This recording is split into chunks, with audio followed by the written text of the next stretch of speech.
Hey, good morning, Grand Rapids Montessori and community. It's Tuesday and another day for Black History Month reading because every day is Black History Month here in February. But every day you could celebrate Black history by doing a little reading, a little research. The internet has so much information today, so there's nothing holding you back from learning a little bit about Black history each and every day.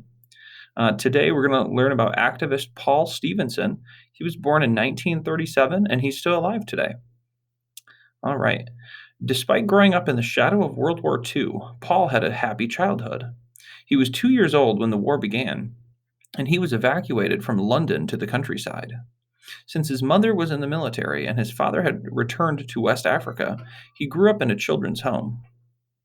The only black person in town, Paul was treated kindly, but sometimes as a curiosity.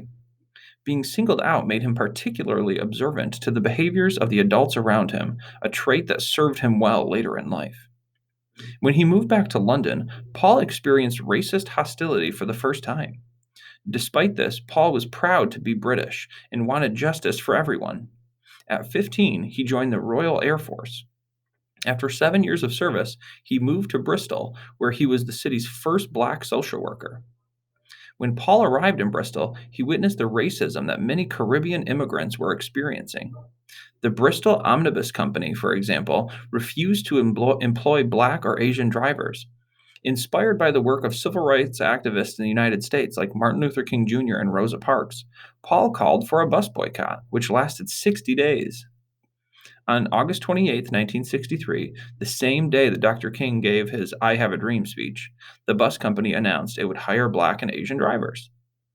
Paul didn't stop there. In 1964, he was refused service at a pub because he was black. In protest, he decided to stay until he was served. He was arrested, and the trial received media attention, forcing Britain to confront its racism.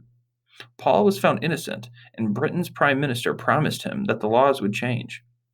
In 1965, the Race Relations Act was passed, making racial discrimination illegal in public places, and Paul's work helped pave the way for it.